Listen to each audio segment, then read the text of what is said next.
Breaking this morning in your Smart Start, a tentative deal has officially been reached between URMC and the SEIU unions. This comes as the union had been discussing voting on a 3-day strike. They were supposed to start that today. This new agreement, though, halts that, officially coming after 4 months of long contract negotiations all the way back to August. The workers are going to ratify the agreement sometime next week, with the union leaders saying they can't release the details of the agreement until it is made public following the ratification process. We're told the teen who collapsed during a basketball game at a school Wednesday night, officially in stable condition, and during an RCSD board meeting, the members stopped to recognize the two men who jumped into action and saved that 15-year-old's life.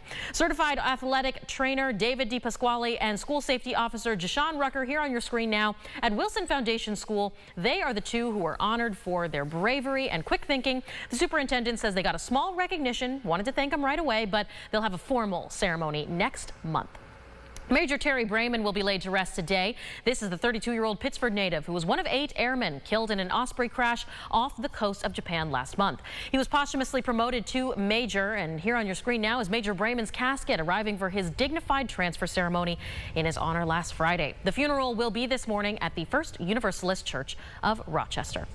All right, let's check with our forecast. And James, feeling like winter. It's winter officially as of last night. Yep, and it's a cool start this morning, winter jacket worthy for you today with numbers in the 20s, and we get into the 30s. The cloud coverage, it depends on your location. If you're east of Rochester, you got more sunshine. West, that's where you've got the cloud coverage. Getting on the road this morning along the thruway I-90, we will see those clear skies closer to Albany. Highs there around 30, but to go into Buffalo, that's where you're going to get cloud coverage increasing and temperatures slightly warmer in the upper 30s there. But everybody going to deal with rain as we get into tomorrow. We'll take a look at the 8-day forecast. That does include the holiday in just a bit. Michaela. There you go. James promises you those clear skies for your holiday travel. I can show you some clear roadways as well here at 651.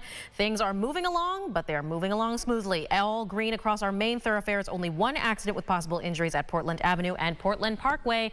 Just remember, take time for that traffic commute. All right, going inside the holiday huddle now. The Bills, they are heavy favorites, trying to take a win in Los Angeles over the weekend. This comes after the Chargers already had their 42-point loss against the Raiders, and several injuries to the team as well. Both quarterback Justin Herbert and edge rusher Joey Bosa, they are out. The Chargers further announcing Keenan Allen can't play either. But the Bills have some injuries on their roster too. Safety Micah Hyde and Daquan Jones and A.J. Epinesa, they are questionable. Head coach Sean McDermott expects neither to play, in fact, with Epinesa saying he's got a particularly painful rib injury. I don't think anybody wants to be injured, in particular an injury like that, where it affects your daily life. Some of the breathing. I haven't had that injury, so I can't really say for sure all of it. But I think we can empathize with AJ's situation and trying to get that thing. I know it is improving, trying to get that thing consistently to stay where it's supposed to be. Well, make sure you tune in for Buffalo Kickoff Live. They are on the road with the team this weekend. Thad Brown and the crew heading out to sunny LA on air at 6:30 Saturday night. That 30-minute special before the Bills and Chargers go head-to-head. The only place you can watch right here on News 8. We are your home of the Buffalo Bills.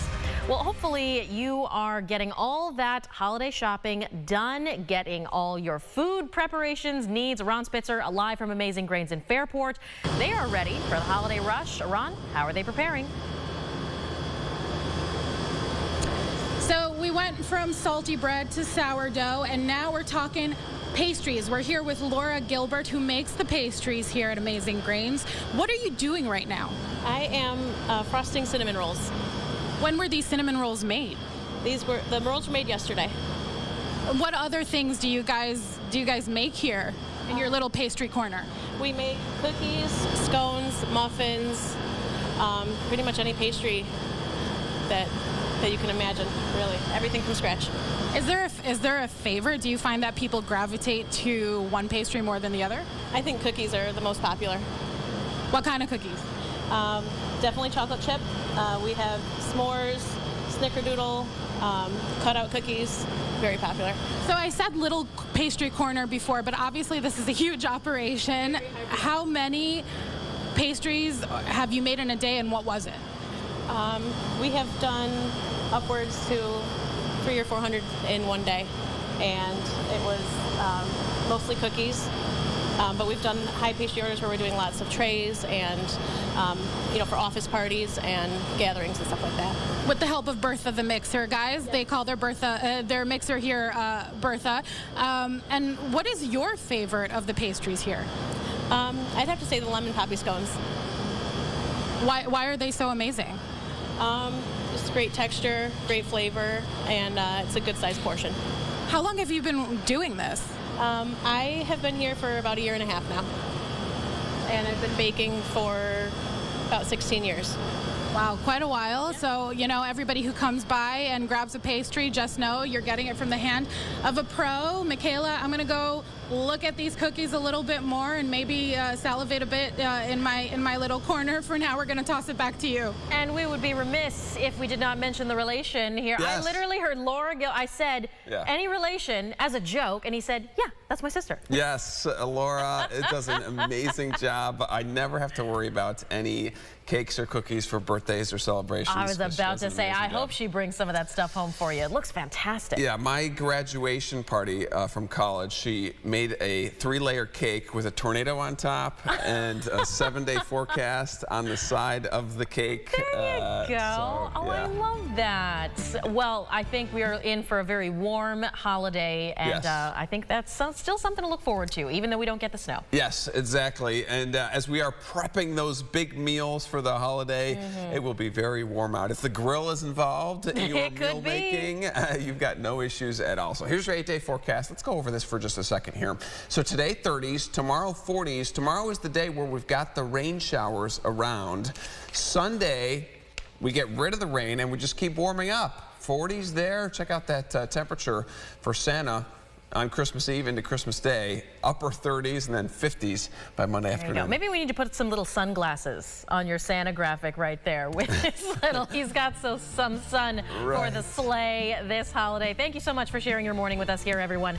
Next update in 30 minutes. Wherever you are, on RochesterFirst.com, Facebook, Twitter, and on our app for news and weather.